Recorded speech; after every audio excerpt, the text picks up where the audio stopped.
नमस्कार दोस्तों, स्वागत है आपका आपके अपने YouTube चैनल जेवर स्टडी में, जिसमें एक बार फिर हम हाजिर हैं आपके लिए लेकर एक नया सेशन जो कि मध्यकालीन भारत के इतिहास से संबंधित है। तो दोस्तों, आज हम आपको मध्यकालीन भारत के इतिहास में सल्तनत काल में खिलजी वंश के बारे में बताएंगे। तो दोस्तों, पिछले सेशन में हमने आपको गुलाम वंश की स्थापना और गुलाम वंश के बारे में डिस्कशन किया था और उसके बाद उससे संबंधित प्रश्नों का सेशन दिया था। तो दोस्तों, आज उसके बाद हम आपको खिलजी वंश के बारे में बताएंगे। तो दोस्तों, यदि आप इस चैनल में नए हैं तो इस चैनल को लाइक, सब्सक्राइब एवं शेयर करना बिल्कुल भी ना भूलें। तो दोस्तों, शुरू करते हैं इस सेशन में, जो कि सल्तनत काल से संबंधित है आपका और खिलजी वंश से संबंधित है। तो दोस्तों, खिलजी वंश की बात करें जो कि 1290 ईस्वी में जलालुद्दीन फिरोज खिलजी के द्वारा स्थापना की गई थी खिलजी वंश की, और 1290 में गुलाम वंश का अंतिम शासक जो कि था शमसुद्दीन कैमूर, उसकी हत्या करके और उसके पिता कैकोवाद की हत्या करके जलालुद्दीन फिरोज खिलजी ने खिलजी वंश की स्थापना 13 जून 1290 ईस्वी को की। तो दोस्तों, खिलजी वंश के जो संस्थापक थे वो आपके जलालुद्दीन फिरोज खिलजी थे, जिनके द्वारा खिलजी वंश की स्थापना की गई और ये दिल्ली सल्तनत के सबसे बुजुर्ग सुल्तान थे। जी हाँ दोस्तों, ये दिल्ली सल्तनत के सबसे वृद्ध सुल्तान थे जो कि जलालुद्दीन खिलजी थे, और इन्होंने अपनी राजधानी जो है वो किलोखरी को बनाया था। जी हाँ दोस्तों, जलालुद्दीन ने दिल्ली राजधानी ना बनाकर किलोखरी में राजधानी की स्थापना की थी और 1 वर्ष बाद दिल्ली को प्रस्थान किया था। जी हाँ दोस्तों, राजधानी किलोखरी बनाने के बाद 1 वर्ष बाद वो दिल्ली पहुंचा और वह दिल्ली सल्तनत का पहला सुल्तान था जिसकी यहाँ की हिंदू जनता के प्रति जो नीति थी वो उदार दृष्टिकोण की थी, यानी उदार था ये हिंदू जनता के प्रति जलालुद्दीन खिलजी। और जलालुद्दीन खिलजी का कोई खास शासन नहीं रहा है। जी हाँ दोस्तों, अपने 6 वर्ष के शासन में उसने, यानी जलालुद्दीन ने भिलसा, चंदेरी और देवगिरी के सफल अभियानों से अपार धन लेकर लौट रहे अपने भतीजे और दामाद अलाउद्दीन खिलजी से मिलने कड़ा मानिकपुर यानी इलाहाबाद में जो था वहाँ पहुँचा, और जहाँ उसके दामाद एवं भतीजे यानी भतीजा था उसी से उसने अपनी पुत्री की शादी की थी। जी हाँ दोस्तों, तो अलाउद्दीन खिलजी ने वहाँ पर 20 जुलाई 1296 ईस्वी में जलालुद्दीन खिलजी की हत्या कर दी और स्वयं दिल्ली के शासन पर बैठा। जी हाँ दोस्तों, जलालुद्दीन की हत्या उसके अपने दामाद अलाउद्दीन के द्वारा की गई थी और 22 अक्टूबर 1296 ईस्वी को अलाउद्दीन दिल्ली का सुल्तान बना। इसके बचपन का नाम भी जैसा कि दिया गया अली गुरसास्प। जी हाँ दोस्तों, इसका बचपन का नाम अली गुरसास्प था और ये अपने चाचा की यानी अपने ससुर की हत्या करके दिल्ली की सल्तनत पर काबिज हुआ। और अलाउद्दीन के दरबार में यदि विद्वानों की बात करें तो अमीर खुसरो एवं हसन निजामी दोनों विद्वान जिनको अलाउद्दीन ने संरक्षण दे रखा था। जी हाँ दोस्तों, अलाउद्दीन के दरबार में भी हसन निजामी एवं अमीर खुसरो को संरक्षण प्राप्त हुआ और अलाउद्दीन ने स्वयं को सिकंदर शानी की उपाधि प्रदान की तथा उसके द्वारा चलवाए गए सिक्कों में नीति सिकंदर को भी लिखवाया गया। ऐसा उसने इसलिए किया क्योंकि वह सिकंदर की भांति पूरा विश्व विजय करना चाहता था। जी हाँ दोस्तों, अलाउद्दीन खिलजी कि ऐसी मंशा थी कि वो पूरे विश्व पर विजय प्राप्त करे, लेकिन वह ऐसा कर नहीं पाया। लेकिन फिर भी उसने अपने आप को द्वितीय सिकंदर यानी सिकंदर-ए-शानी की उपाधि दी और वो एक नया धर्म भी चलाना चाहता था अलाउद्दीन खिलजी। जी हाँ दोस्तों, वह मोहम्मद साहब की तरह अपने को प्रचलित करना चाहता था एक नया धर्म चलाकर, लेकिन वो ऐसा नहीं कर सका। जैसा उलेमाओं ने उसको सलाह दी कि ऐसा ना करने की सलाह दी, और उसने ऐसा नहीं किया और विश्व विजय का जो उसका ख्वाब था वो भी अधूरा रह गया था। लेकिन उसने अपने आप को द्वितीय सिकंदर यानी सिकंदर-ए-शानी की उपाधि प्रदान की थी। तो दोस्तों, हम चलते हैं अपने अगले पॉइंट पर, जो कि है अलाउद्दीन ने अपने शासनकाल में अलाई दरवाज़ा, जमैयत खाना मस्जिद, सीरी का किला एवं हजार खंबा महल का निर्माण करवाया। जी हाँ दोस्तों, अलाउद्दीन ने अपने शासनकाल में अलाई दरवाज़ा, जमैयत खाना, सीरी का किला एवं हजार खंबा महल की स्थापना करवाई। और अलाउद्दीन के शासनकाल में बंगाल एवं कश्मीर शामिल नहीं थे। जी हाँ दोस्तों, 1297 ईस्वी में अलाउद्दीन ने गुजरात के हिंदू राज्य को जीतने के लिए एक सेना भेजी थी, और उस समय वहाँ के जो राजा थे वो आपके राय कर्णदेव द्वितीय थे, जो कि बघेल राजपूत थे। तो अलाउद्दीन की सेना ने वहाँ से बहुत सा धन लूटा एवं वहाँ पर गुलाम मलिक काफूर को लेकर लौटी। जी हाँ दोस्तों, गुलाम मलिक काफूर जो कि राजा राय कर्णदेव की पत्नी कमला रानी का जो गुलाम था यानी दास था, जो कि उनके रक्षक के रूप में वहाँ पे था, और उसको अलाउद्दीन खिलजी ने अपनी सेना में शामिल कर लिया था। और मलिक काफूर जो कि एक किन्नर था। जी हाँ दोस्तों, ये मलिक काफूर जो कि दक्षिण भारत में अभियान में अलाउद्दीन का महत्वपूर्ण शासक था, और ये एक किन्नर था। तो दोस्तों, मलिक काफूर जो कि राजा राय कर्णदेव द्वितीय के दरबार में था, और उसके बाद मलिक काफूर को लेकर अलाउद्दीन की सेना लौटी। तो दोस्तों, अलाउद्दीन ने मलिक काफूर को मलिक नायब की उपाधि दी, और मलिक काफूर को हजार दिनारी भी कहा जाता था, क्योंकि जब राजा कर्णदेव के यहाँ आक्रमण हुआ तो ये मलिक काफूर जो था वो भी छिप गया जाके, और इसे ढूंढने के लिए अलाउद्दीन खिलजी ने 1000 दिनार का इनाम रखा, और इस वजह से इसे 1000 दिनारी भी कहा जाता था। तो दोस्तों, अलाउद्दीन के शासनकाल में मंगोलों ने 6 बार आक्रमण किया। तो मंगोलों के आक्रमण की बात करें, जो 6 बार हुए थे अलाउद्दीन के शासनकाल में, और वो असफल हुए थे। उसके बाद 1301 ईस्वी में अलाउद्दीन ने हमीरदेव से रणथंभौर जीता था, तथा 1303 ईस्वी में राणा रतन सिंह से चित्तौड़ जीता, एवं चित्तौड़ का नाम उसने अपने पुत्र के नाम पर खिजराबाद रखा। यहाँ दोस्तों, उसके पुत्र का नाम खिजर खां था, जिसके नाम पर उसने चित्तौड़ का नाम बदलकर खिजराबाद रख दिया।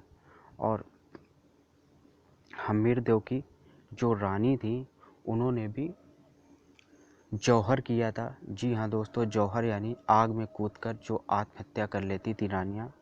हमीरदेव ने, जो कि रणथंभौर के शासक थे, जब उनकी हार हो गई और मृत्यु हो गई, तो उसके बाद उनकी रानी ने जौहर किया था। और राणा रतन सिंह की रानी जो कि पद्मावती थी, उन्होंने भी जौहर किया था।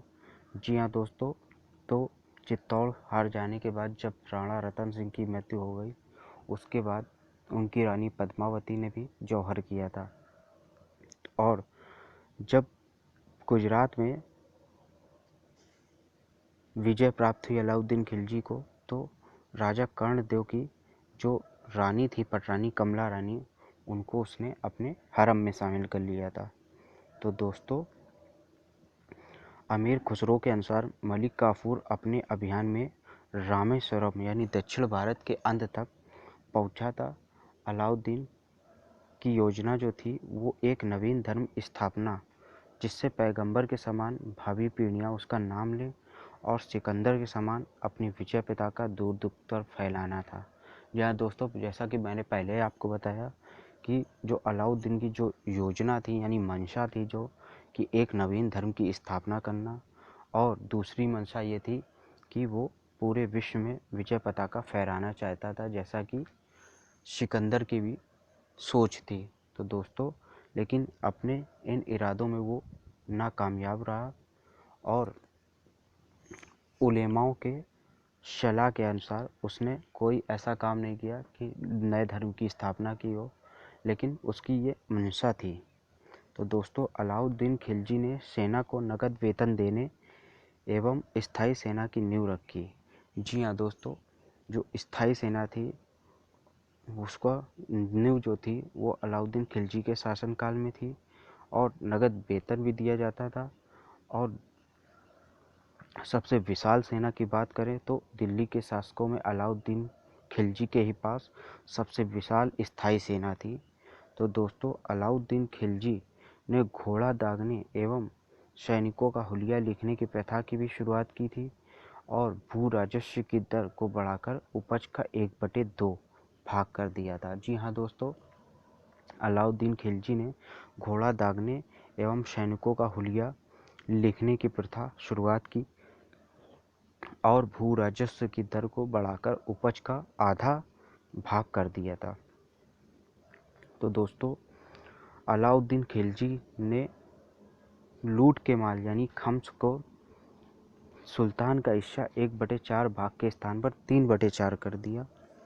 जी हाँ दोस्तों, युद्ध में जो माल लूटा जाता था उसमें सुल्तान का जो हिस्सा था वो 1/4 जो कि पहले था, और बाद में उसने 3/4 कर दिया। एवं मूल्य नियंत्रण प्रणाली जो कि पहली बार अलाउद्दीन के शासनकाल में जारी की गई थी यानी लागू की गई थी, उसको उसने दृढ़ता से लागू करवाया। मूल नियंत्रण प्रणाली जो थी वो अलाउद्दीन के ही शासनकाल में सर्वप्रथम शुरुआत हुई थी, जिसके लिए उसे जाना जाता है यानी बाजारीकरण व्यवस्था के नाम से भी इस मूल नियंत्रण प्रणाली को भी जाना जाता है। तो दोस्तों, अलाउद्दीन आर्थिक नीति का व्यापक जानकार था और उसने अपने मूल नियंत्रण को सफल बनाने के लिए मुहत्सिब एवं नाजिर जो कि मापतौल अधिकारी थे उनकी नियुक्ति की थी।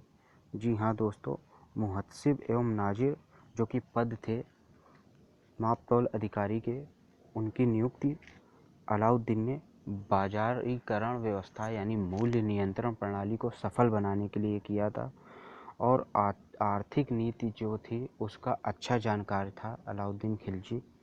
तो दोस्तों, अलाउद्दीन खिलजी ने 2 नए करों को भी जारी किया था।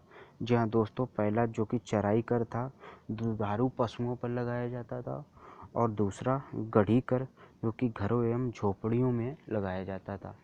तो दोस्तों, इनके शासनकाल में यानी अलाउद्दीन खिलजी के शासनकाल में हमने 2 नवीन करों के बारे में पढ़ा, जैसा कि चराई कर है जो कि दुधारू पशुओं के लिए लगाया जाता था, और दूसरा गढ़ी कर जो कि घरों एवं झोपड़ियों पर लगाया जाता था। तो दोस्तों, अगले पॉइंट में जो कि अलाउद्दीन की मृत्यु के बारे में है। जी हाँ दोस्तों, अलाउद्दीन खिलजी की मृत्यु 5 जनवरी 1316 ईस्वी को हो गई थी, और इसे कुतुब मीनार परिसर में ही दफनाया गया था। कुतुब मीनार जो कि जिसकी नींव कुतुबुद्दीन ऐबक के द्वारा रखी गई थी, और पूरा उसे इल्तुतमिश ने कराया था। तो दोस्तों, 1316 ईस्वी में 5 जनवरी को अलाउद्दीन खिलजी की मृत्यु हो गई, और अलाउद्दीन खिलजी की मृत्यु के बाद उसका पुत्र कुतुबुद्दीन मुबारक खिलजी जो कि दिल्ली सल्तनत का सुल्तान बना, एवं इसने अपने आप को खलीफा की उपाधि दी थी। इसने अपने स्वयं को खलीफा घोषित किया था। तो दोस्तों, मुबारक खिलजी ने अपने पिता के द्वारा लगाए गए जो कठोर कानून थे और उन कानूनों को रद्द कर दिया। मुबारक खिलजी जो कि स्त्रियों के वस्त्र पहनता था और कभी कदार अपने दरबार में नंगा हो जाता था। जी हाँ दोस्तों, ये इसे अपने दरबार में स्त्रियों के वस्त्र पहनने एवं कभी कभी नंगे दरबार में दौड़ने के कारण और नंगे हो जाने की वजह से जाना जाता है। जी हाँ दोस्तों, मुबारक खिलजी की हत्या करके उसका जो वजीर था खुसरो खां, वो 15 अप्रैल 1320 ईस्वी को इसकी हत्या कर दी थी एवं स्वयं को दिल्ली की गद्दी पर बैठा। इसने स्वयं को पैगंबर का सेनापति घोषित किया। जी हाँ दोस्तों, मुबारक खिलजी ने अपने आप को खलीफा घोषित किया, खलीफा की उपाधि दी और उसके बाद उसकी हत्या करके उसका जो वजीर था खुसरो खां, जब बैठा दिल्ली शासन में यानी दिल्ली सल्तनत की गद्दी पर, तो उसने अपने स्वयं को पैगंबर का सेनापति घोषित किया और 5 सितंबर 1320 ईस्वी को ही खुसरो खां के खिलाफ विद्रोह करके उसकी हत्या करके गाजी मलिक यानी गाजी गयासुद्दीन तुगलक दिल्ली सल्तनत का सुल्तान बना और उसने तुगलक वंश की स्थापना की। तो दोस्तों, मुबारक खिलजी जो कि जिसका कोई खास शासन नहीं रहा दिल्ली सल्तनत पर। जी हाँ, अगर खिलजी वंश के शासन में जो महत्वपूर्ण शासक थे वो अलाउद्दीन खिलजी था, जो कि जिसके वास्तविक संस्थापक अगर बोले तो जो कि अलाउद्दीन खिलजी अगर बोला जाए वास्तविक संस्थापक तो फिर अलाउद्दीन खिलजी ही हैं और मुख्य शासक भी खिलजी वंश के अलाउद्दीन खिलजी हैं, जो कि बहुत ही क्रूर शासक थे और हिंदुओं के प्रति ये बहुत ही क्रूर थे, जो कि हिंदू जनता थी दिल्ली सल्तनत की। और जबकि अगर जलालुद्दीन खिलजी की बात करें तो वो हिंदू जनता के प्रति बहुत ही उदार थी। तो दोस्तों, उदार शासक जलालुद्दीन खिलजी खिलजी वंश के और क्रूर शासक की बात करें तो अलाउद्दीन खिलजी थे। और अलाउद्दीन खिलजी के ही शासनकाल में दक्षिण भारत के जो विजय अभियान की शुरुआत हुई थी, जो कि मलिक काफूर के द्वारा की गई थी और मलिक काफूर को ही दक्षिण भारत से कोहिनूर हीरा प्राप्त हुआ था, जो कि उसने अलाउद्दीन खिलजी को दिया था आकर। जी हाँ दोस्तों, कोहिनूर हीरा जो कि दक्षिण भारत से प्राप्त हुआ था मलिक काफूर को और उसी के नेतृत्व में मलिक काफूर के नेतृत्व में दक्षिण भारत अभियान की शुरुआत अलाउद्दीन खिलजी के शासनकाल में हुई थी। तो दोस्तों, आज हमने आपको खिलजी वंश के बारे में जानकारी दी। तो दोस्तों, अब इसके बाद अगले सेशन में हम आपको तुगलक वंश के बारे में बताएंगे और उससे अगले सेशन में हम आपको खिलजी एवं तुगलक वंश से संबंधित प्रश्नों के बारे में डिस्कशन करेंगे। तो दोस्तों, आज के लिए इतना ही। नमस्कार। अब मिलते हैं हम अपने अगले सेशन में।